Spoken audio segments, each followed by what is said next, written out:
그 5장 앞부분, 즉 1절부터 14절까지 해서 사도 바울은 에베소 교회 성도들에게 또 우리들에게 하나님을 본받는 자 되라 라고 권면하고 있었습니다.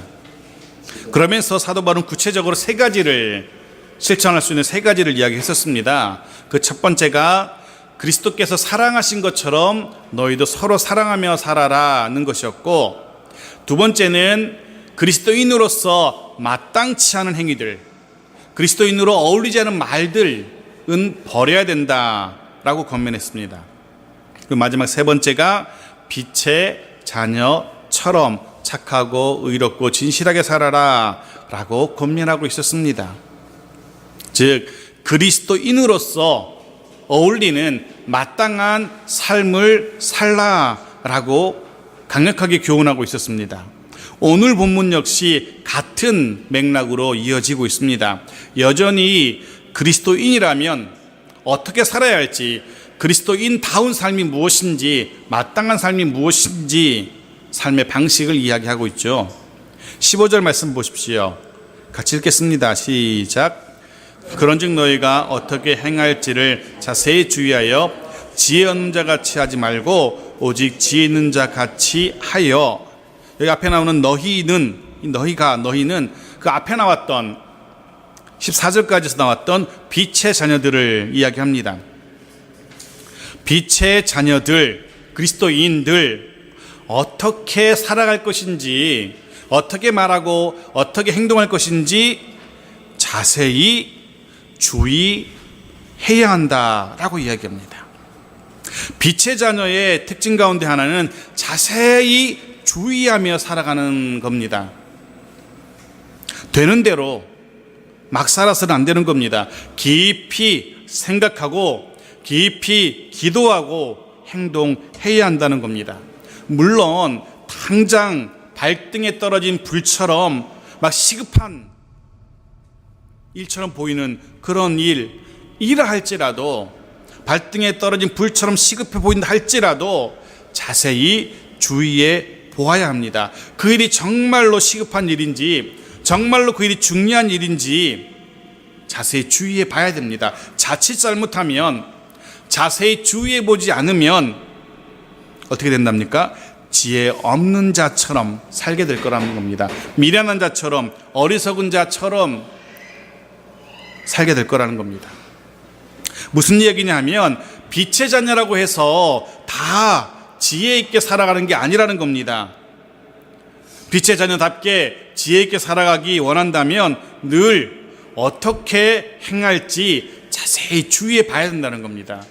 자세히 주의해 보지 않으면 자칫 빛의 자녀라 할지라도 지혜 없는 자처럼, 미련한 자처럼 살 수밖에 없는 겁니다. 실제로 우리들 자신의 삶을 돌아봐도 쉽게 알 수 있습니다.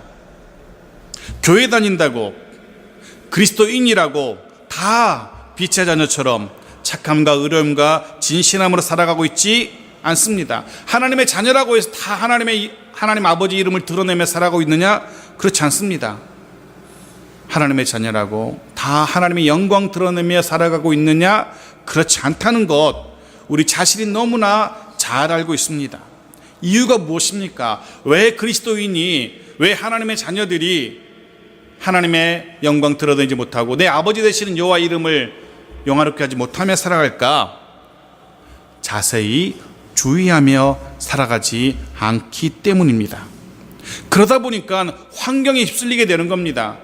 이 세대가 우리를 이끌어가는 대로 휩쓸려 가는 겁니다. 당장 눈앞에 보이는 유익을 쫓아서 살아가게 되는 겁니다.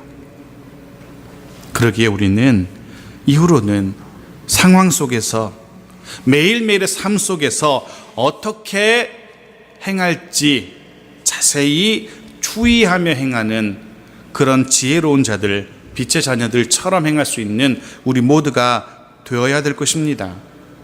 그렇게 어떻게 행할지 주의할 때에 16절에서는 이렇게 얘기합니다. 세월을 아끼라, 때가 악하니라. 즉 자세히 주의하며 살아가면은요 세월을 아낄 수 있게 될 겁니다. 근데 16절에 말하는 세월을 아끼라 때가 악하니라, 이 말씀을 우리말은 조금 애매한데 원문을 그대로, 헬라어 원문을 그대로 직역하면 이렇게 될 겁니다. 기회를 건져내라, 날들이 악하다, 이렇게 되어 있습니다. 기회를 건져내라, 날들이 악하다. 그래서 어떤 번역본은요, 이 16절 본문을 어떻게 번역하고 있냐면 이렇게 번역합니다. 이 세대는 악합니다. 그러니 여러분에게 주어진 기회를 잘 살리십시오. 이렇게 번역하고 있어요. 이 시대는 악합니다. 그러니 여러분에게 주어진 기회를 잘 살리십시오. 이게 오히려 더 의미에 부합합니다. 우리의 이해도 쉽고요. 여러분에게 기회가 주어집니다. 하나님이 기회를 주십니다. 그거 잘 선용하라는 겁니다. 그래서 아끼다라는 단어가 의미가 있는데요. 본문에 아끼다라는 단어가 헬라어로 엑사고라조라는 단어인데요. 돈을 주고 산다는 겁니다. 돈을 주고 산다, 혹은 건져낸다, 구원하다라는 그런 의미를 갖고 있어요. 즉 돈을 주고 산 기회인 것처럼 내가 돈을 주고 이 기회를 샀어요. 그렇다면 그거 낭비하거나 허비하면 안 되잖아요. 아깝잖아요. 그냥 얻은 것도 아까운데 내가 거금을 주고 돈을 주고 산 기회예요. 그 기회 놓치지 말라는 겁니다. 우리에게 주어지는 시간, 우리에게 주어지는 기회, 그냥 왔다 그냥 가게 내버려 두지 말라는 겁니다. 자세히 주의해서 살다 보면 하나님이 내게 주신 기회를 그냥 낭비하지 않게 된다는 겁니다. 사실 세월을 아끼라, 즉 기회를 놓치지 말라는 이 표현은요, 당시에 상인들이 쓰던 표현이랍니다. 장사하는 이들이 즐겨 사용하는 표현인데요, 상인들이 가장 큰 이득을 남기기 위해서 물건을 사올 때, 물건을 팔 때, 언제 물건을 사오면, 언제 물건을 되팔면 가장 많은 이득을 남길 수 있을까를 곰곰이 부지런히 관찰하고 생각하고 살피는 것, 바로 그 표현이라고 합니다. 세월을 아끼라는 그 표현이. 그리스도인들도 그래야 됩니다. 우리도 편히 쉬고 즐기고 놀 시간 아껴서 선한 일, 그리스도인다운 일 할 수 있는 기회 놓치지 말라는 겁니다. 하나님이 우리에게 마땅히 하나님의 자녀로서 해야 할 무슨 일을, 기회 주신다면 잘 살펴서 그 기회 놓치지 말라는 겁니다. 하나님 우리 가정에, 우리 교회에 하나님의 일을 감당할 수 있는 기회를 주신다면 잘 살펴서 그거 놓치지 말라는 겁니다. 왜 그래야 됩니까? 본문은 때가 악하기 때문이다 라고 표현하고 있어요. 때가 악하기 때문이다, 시대가 악하기 때문이다. 이 표현은요, 두 가지를 의미하고 있는데요, 하나는 시대가 악해서, 너무 악해서 하나님의 심판이 가까웠다 해서 그리스도인답게 선을 행할 시간이 별로 없다, 그러니 당장 오늘 주어지는 기회 놓치지 말라 라는 그런 의미를 담고 있습니다. 시대가 악하다, 하나님의 심판이 얼마 남지 않았다, 그러니 오늘 주어지는 기회 내일로 미루지 말라는 겁니다. 내일은 우리의 날이 아닐 수도 있습니다. 내일은 여러분의 날이 아닐 수도 있습니다.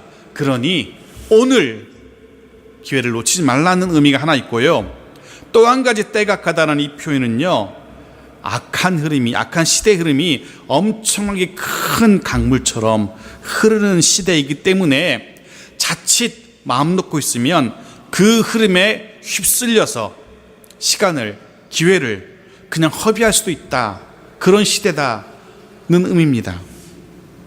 그러기에 때가 악하다라고 표현하고 있어요. 둘 다 가능한 해석입니다. 실제로 우리에게 빛의 자녀처럼 선을 행한 시기 많이 남아있다고 생각되십니까? 아닐 수도 있습니다. 우리가 빛의 자녀처럼 행할 수 있는 기회 얼마 안 남아있을 수도 있습니다. 우리의 마지막 시간이 오늘이 될지 내일이 될지 내년이 될지 아무도 알 수 없는, 그러기에 우리는 오늘 최선을 다해서 하나님이 주신 기회, 하나님의 백성답게 살 기회 놓치지 말아야 됩니다. 또한 이 시대를 보십시오. 정말 악한 시대에 맞습니다. 말도 되지 않는 일들이 비일비재하게 일어나는 시대입니다. 정말 이제는 어지간한 일에는 사람들이 놀라지도 않습니다. 그만큼 악한 흐름이 시대를 주도하고 있습니다. 자칫 잘못하면 우리도 마음 놓고 있으면 그 흐름 속에 빠져가지고 우리도 그만 그 흐름대로 살아가게 되고 하나님이 주신 기회를 놓쳐버릴 수도 있습니다. 해서 자세히 주의해야 될 것이고, 그럴 때에 세월을 아끼는 지혜를 얻게 될 겁니다. 여기까지 정리해 보겠습니다. 하나님께서는 우리들 각자에게 하나님의 자녀로서의 하나님의 자녀다운 삶을 살 수 있도록 기회를 제공하십니다. 빛의 자녀처럼 살 수 있도록 기회를 제공하십니다. 그 기회 소중히 여겨야 됩니다. 왜냐하면 얼마 남지 않은 기회이기 때문에 그렇습니다. 두 번째, 어떻게 행할지 주의해 보면은요, 비로소 주의 뜻이 무엇인지, 나를 향한, 내 가정을 향한, 내 일을 향한, 우리 교회를 향한 하나님의 뜻이 무엇인지를 비로소 깨달아 알 수 있게 됩니다. 자세히 주의하지 않을 때는 몰랐던 하나님의 뜻이 깨달아지게 되는 겁니다. 17절 말씀 같이 읽어보겠습니다. 시작. 그러므로 어리석은 자가 되지 말고 오직 주의 뜻이 무엇인가 이해하라. 한 가지 여러분에게 질문해 보겠습니다. 여러분 각자를 향한, 여러분의 인생을 향한 하나님의 뜻, 주의 뜻 무엇인지 자세히 알고 계시는지 모르겠습니다. 왜 여러분에게 이런 날을 허락하시는지, 왜 여러분에게 이런 일을 허락하시는지, 왜 여러분에게 이런 환경을 주셨는지, 주님이 왜 그러셨는지 주의 뜻을 여러분들은 잘 알고 계시는지요? 왜 내게 또다시 오늘 하루의 생명을, 또다시 새로운 호흡을 연장시켜 주셨는지, 왜 나를 하루 더 살게 하셨을까? 왜 내게 이런 환경을 주셨는지, 왜 우리 가정에 이런 시험과 이런 근심거리를 주셨는지, 왜 우리 교회를 이렇게 이끄시는지, 그 왜에 대한 하나님이 왜, 하나님 뜻이 무엇이기에 거기에 대해서 여러분 답을 한번 내려보셨는지, 여러분이 이해하고 계시는지요? 그런 생각을 해봅니다. 당연히 하나님의 그 크고 넓고 깊고 높은 뜻, 어리석은 우리의 머리로는 다 이해할 수 없습니다. 그게 당연한 겁니다. 하지만 하나씩 조금씩 우리의 삶의 현장 속에서, 거기서 열심히 살아가면서, 자세히 주의하며 살아가면서 비로소 우리는 하나님의 뜻을 분명히 발견할 수 있게 될 겁니다. 하나님의 뜻을 이해할 수 있게 될 겁니다. 나를 향한 주의 뜻이 무엇인지, 우리 가정을 향한 주님의 뜻이 무엇인지, 우리 교회를 향한 주의 뜻은 무엇인지, 그런 거에는 신경도 쓰지 않고 대충 되는 대로 살아가는 그런 지혜 없는 자, 어리석은 자 되지 말라고 사도 바울은 오늘 우리에게 강력하게 도전하고 있는 겁니다. 또 여러분에게 한 가지 물어보겠습니다. 그럼 어떻게 주의 뜻을 발견하면서 살아갈 수 있을까? 어떻게 하면 나를 향하신, 우리 가정을 향하신, 우리 교회를 향하신 하나님의 뜻을 어떻게 하면 깨달아 알 수 있을까? 실천적으로 뜬구름 잡는 이야기가 아니라 어떻게 할 수 있을까? 기도하면 되지요. 말씀 보면 되죠. 물론 그건 맞죠. 조금 더 구체적으로 저는 그렇게 생각합니다. 매번 물어보면 됩니다. 여쭤보십시오. 모르면 물어보면 되지 않습니까? 알 때까지 해서 저는 본문에 나오는 주의 뜻이 무엇인가 이해하라라는 이 단어를 물어보라, 여쭤보라 라고 바꾸어서 생각해 봅니다. 주의 뜻이 무엇인지 물어보라. 하나님 왜 내게 이런 환경을 주셨는지요? 물어보십시오. 주님 왜 저로 하여금 이 일을 감당하게 하시는지요? 물어보셔야 합니다. 저도 이제 몇 가지를 가지고 하나님께 따지러 물어보러 갈 겁니다. 여러분 물어보십시오. 분명한 사실은 그렇게 매번 하나님께 묻지 않고 내 생각대로, 내 마음대로 혹은 세상 사람들이 늘 하는 것처럼 그렇게 살아가는 자는 오늘 사도 바울이 말하는, 성경이 말하는 어리석은 자, 지혜 없는 자임에 틀림없습니다. 분명한 사실은 전국에는 그런 자들은 전혀 하나님의 뜻과는 상관없이 살아가는 미련한 자가 되고 말 겁니다. 하나님께 매번 물어봐야 됩니다. 하나님, 이렇게 하는 것이 맞는지요? 하나님, 저렇게 하는 것이 맞는지요? 하나님, 이 상황에서는 이런 말 하고 싶은데 해도 되는지요? 다음 주에 이제 노회 마치고 와서 제가 또 보고를 드리겠지만, 교계에 조금 관심이 있으신 분들은 아마도 아실지도 모르겠습니다. 사실 일반 지상파 뉴스에도 많이 나오고 해서 알지도 모르겠습니다. 끊이지 않고 이어지는 유명한 교계 지도자들, 목회자들의 도덕적인 문제들 생각해 봅니다. 이유가 무엇일까? 그분들 다 가진 분들입니다. 명예와 권력과 다 가진 분들입니다. 부족한 게 없습니다. 근데 왜 그럴까? 강대상에서는 하나님의 뜻대로 살아야 된다라고 목소리를 높이지만 정작 자신을 향한 하나님의 뜻을 모르고 살아가고 있는 겁니다. 정작 자신은 하나님께 묻지 않으며 살아가는 겁니다. 그저 자신의 생각대로, 환경에 맞추어서. 그러다 보니까 그 악한 흐름에 휩쓸리게 되는 겁니다.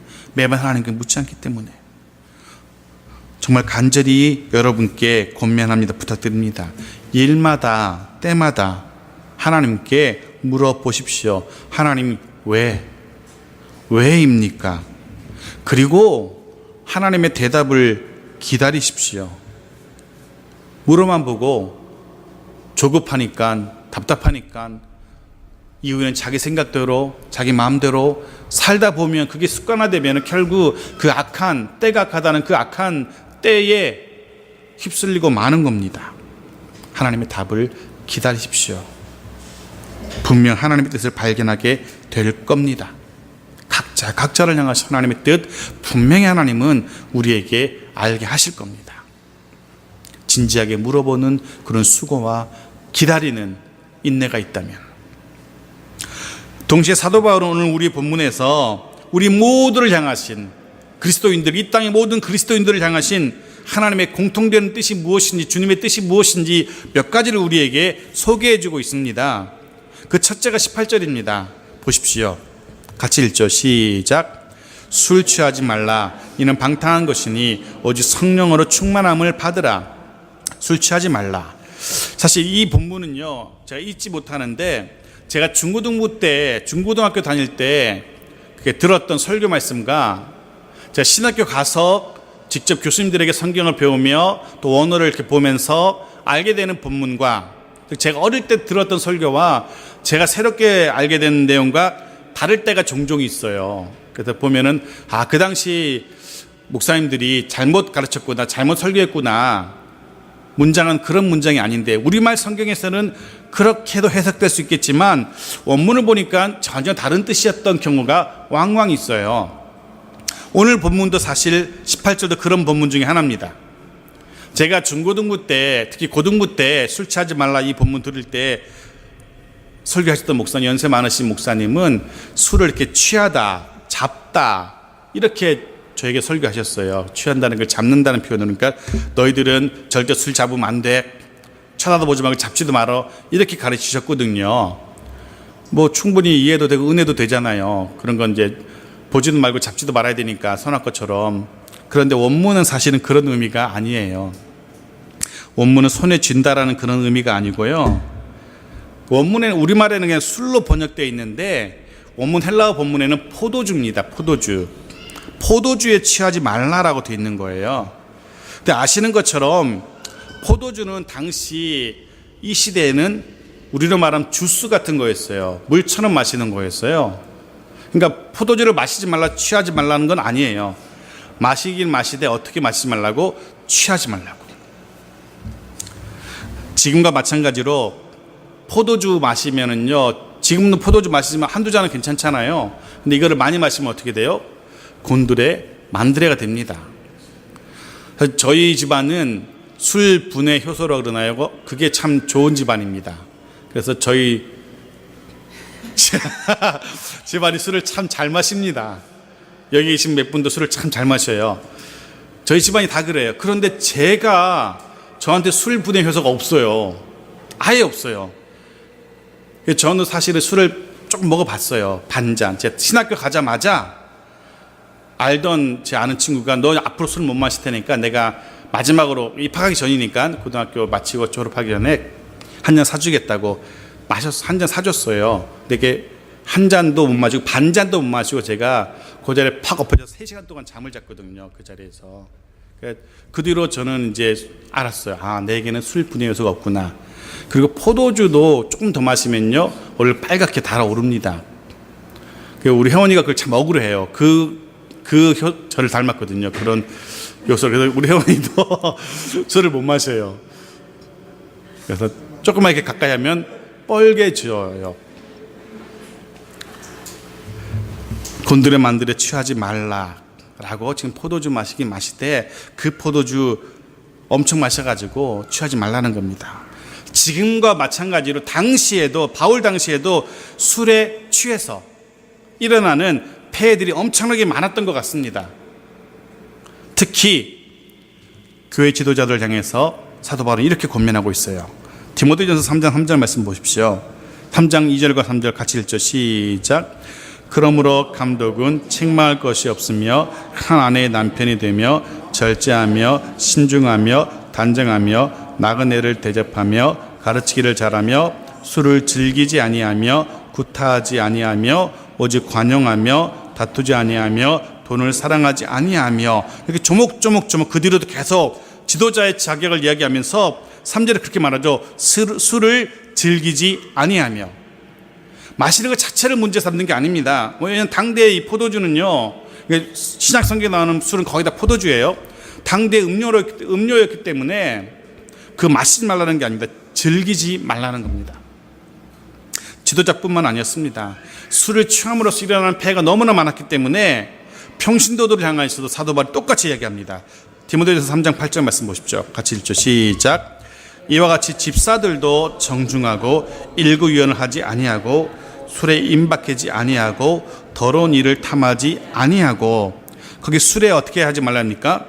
임박히지 말라라고. 오늘날로 말하면 과음하지 말라는 겁니다.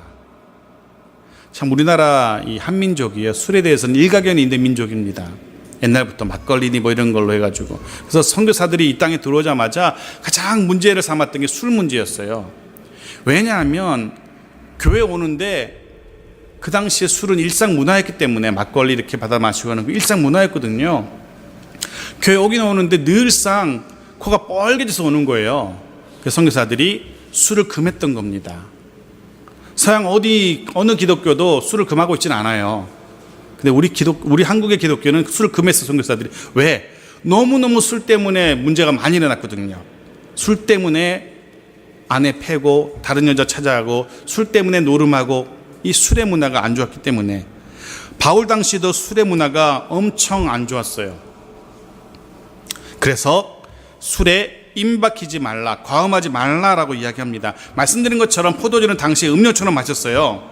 보십시오. 디모데전서 5장 23절에 보면은요, 이렇게 사도 바울이 이야기도 하고 있어요. 이제부터는 물만 마시지 말고 너의 위장과 자존하는 병을 위해서는 포도주도 조금씩 마셔라 라고 어린 디모데에게 이야기하고 있거든요. 포도주 마시는 그 자체가 문제를 삼지 않았어요. 건강을 위해서 조금씩 마시라고 이야기합니다. 하지만 너무 많이 마시면, 취하면, 오늘 본문이 말하는 술 취하면 문제 생깁니다. 예나 지금이나. 잠언 23장 31절부터 보십시오. 참 재밌게 표현되어 있는데요. 찬찬히 같이 읽어볼까요? 시작. 포도주는 붉고 잔에서 번쩍이며 순하게 내려가나니 너는 그것을 보지도 말지어다. 그것이 마침내 뱀같이 물 것이요 독사같이 쏠 것이며 또 내 눈에는 괴이한 것이 보일 것이요 내 마음은 구부러진 말을 할 것이며 너는 바다 가운데에 누운 자 같을 것이요 돛대 위에 누운 자 같을 것이며 내가 스스로 말하기를 사람이 나를 때려도 나는 아프지 아니하고 나를 상하게 하여도 내게 감각이 없도다. 내가 언제나 깰까 다시 술을 찾겠다 하리라. 너무나 문학적으로 재밌게 표현되지 않았습니까? 그죠? 이해가 확 되시죠? 31절 보십시오. 붉고 잔에서 번쩍거리며 순하게 내려가나니. 경험해 보신 분들 알 겁니다. 그죠? 얼마나 이 화려하고 글라스에 딱 했으면. 그런데 뭐랍니까? 마침내 좋아 보이고 순하게 잘 내려가도 뱀같이 독사같이 물고 쏠 거라는 겁니다. 그럼 어떻게 됩니까? 눈에는 이제 헛것이 보입니다. 술 취하신 분들 알잖아요. 눈에 오만 게 다 보이잖아요. 자기가 독립투사가 되기도 하고 갑자기 용감해지기도 하고 내 눈엔 괴이한 것이 보일 것이요 내 마음은 구부러짐만 할 것이요. 그죠? 나는 아라고 얘기하는데 들리는 사람 여라고 듣는 거예요. 내가 실제로 하고 싶은 말 하는 게 아니고 헛소리 막 하는 겁니다.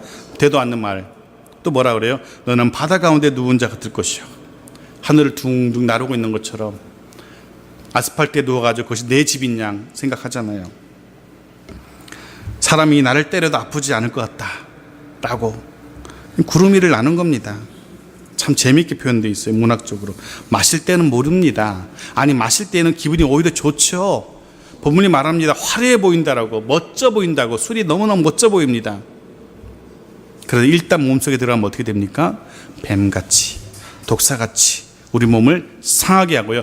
결국은 정신을 잃게 하고요. 눈에 헛것이 보이게 하고요. 입에는 아무도 들을 수 없는, 이해할 수 없는 방언이 터지고요. 세상 걱정 근심도 다 잊어버립니다.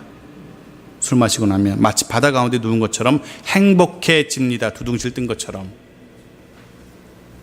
바울 당시 헬라 문화권에도 사람들이요 행복감을 느끼려고 일부러 술을 마시곤 했답니다. 술에 만취하면 황홀경을 느끼는데 그 기분 느끼려고 계속 마셨다고 합니다. 술에 취해 느끼는 행복감, 그 행복감을 술의 신 디오니소스가 주는 복이라고 느꼈어요. 술의 신이 주는 행복감이라고 느꼈어요. 자꾸 술을 마시고 행복감을 느끼고 술 깨면 또 술을 마시고. 하지만 종국은 어떻게 됩니까? 결국 잠언의 말씀처럼 몸을 상하게 합니다. 자신의 몸만 상하게 하는 것이 아니고요, 상대방까지도 망치고 맙니다. 어떤 통계로는요, 이 지구상에서 일어나는 모든 사건 사고의 95%가 술 때문에 일어난다라고 이야기합니다. 뉴스 시간을 통해서 보십시오. 술로 인해서 일어나는 각종 사건과 사고들. 해서 사도 바울은 그런 술에 취하지 말고 무엇에 취하라고요? 성령에 취하라고. 하나님과의 교제를 통한 영혼의 평강, 기쁨 누릴 수 있도록 성령으로 충만하라라고. 사도 바울은 지금 당시에 문제가 됐던 술 취함과 그 술 취함의 예를 들어서 성령 충만과 대조하고 있는데요. 단지 술 취한다는 것은 하나의 대표되는 것에 불과합니다. 왜냐하면 오늘날에 술 말고도 우리를 취하게 하는 게 많거든요. 바울 당시에는 술이 가장 문제가 되었지만 지금 오히려 그보다 더 문제되는 게 많습니다. 지금 널려 있잖아요. 인터넷 쪽만 들어가면 널려 있잖아요. 거기에 취합니다. 어릴 때부터 취합니다. 성범죄가 10대로 막 내려가잖아요. 10대 초반으로.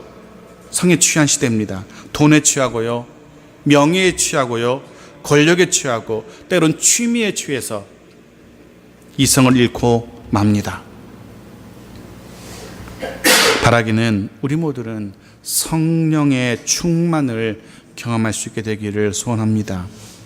세상에 그 무엇도 줄 수 없는, 그 누구도 줄 수 없는 돈, 명예, 권력, 성, 오락, 취미는 도저히 줄 수 없는 참된 기쁨과 만족을 비로소 경험하게 될 겁니다. 술에 취한 만족은요, 깨고 나면 없어집니다. 하지만 성령에 취한 그 만족은요, 우리에게 계속 남아 있습니다.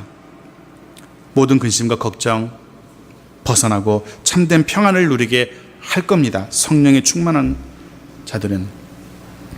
그렇게 성령으로 충만한 자들의 모습을 19절은 이렇게 사도 바울이 묘사하는데요. 19절 같이 읽어볼까요? 시작. 시와 찬송과 신령한 노래들로 서로 화답하며 너희의 마음으로 주께 노래하며 찬송하며. 아멘. 성령으로 충만한 이들의 첫 번째 공통점은요, 예배와 찬양입니다. 시와 찬송과 신령한 노래들, 조금씩 의미가 다르긴 하지만 결국 찬양을 이야기합니다. 그리고 서로 화답한다는 것, 예배를 이야기합니다. 당시 초대교회 예배는요, 우리처럼 이렇게 일방적으로 설교하고 듣는 것뿐만 아니라 나와서 간증하는 시간들도 있었거든요. 한 주간 동안 전 이렇게 살았습니다 라고 자신의 삶을 이야기하면 때로 교인들이 반응해 줍니다. 잘 살았다 박수도 쳐주고 함께 하나님을 찬양하기도 하고 그런 이야기들이 있었거든요. 자기가 살았던 것에 대해 간증하면 때로 격려해 주기도 하고 때로 지지해 주기도 하고 안타까우면 기도로 후원해 주기도 하고, 이 화답한다는 의미가 바로 그겁니다. 이 예배를 이야기합니다. 성령으로 충만한 이들 예배와 찬양의 열심을 내게 됩니다. 바라기는 여기 있는 우리 모두가 성령으로 충만하여져서 예배와 찬양에 열심을 낼 수 있기를 바랍니다. 두 번째, 성령으로 충만한 이들의 두 번째 특징이 20절입니다. 같이 읽죠. 시작. 범사에 우리 주 예수 그리스도의 이름으로 항상 아버지 하나님께 감사하며, 감사합니다.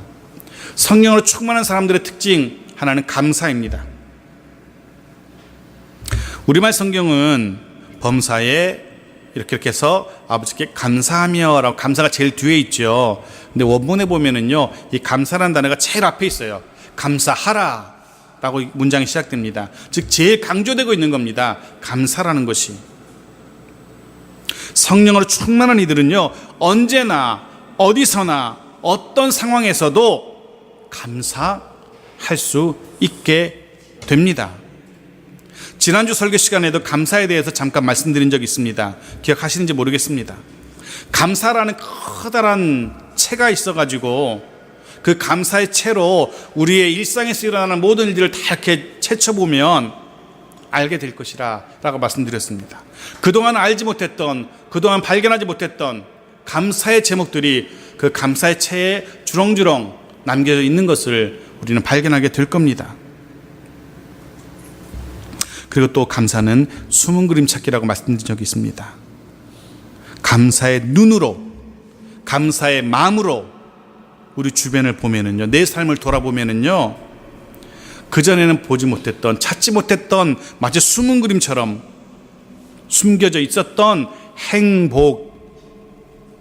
행복이라는 그림 조각이 발견됩니다.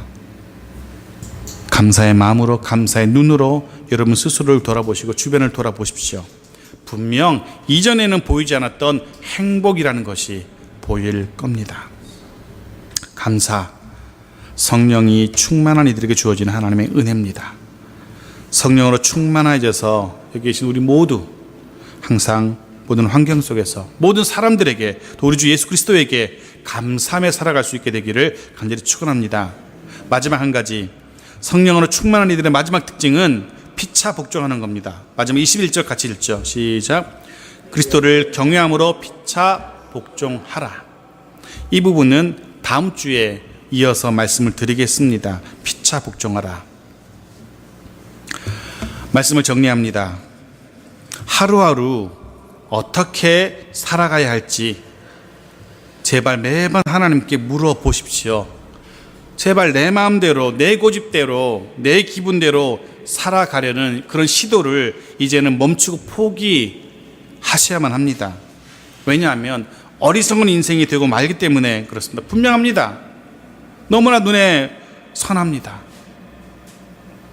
아까 오셨던 그 어떤 분처럼 크고 화려해 보이지만 그 길 찾아가면 그 영혼은 점점점 죽어갈 수밖에 없는 거 너무나 분명한 것처럼, 우리도 하나님께 매번 묻지 않으면, 나를 향한 하나님 뜻을 묻지 않으면 결국 우리 인생도 어리석은 인생이 될 수밖에 없다는 사실 너무나 자명합니다.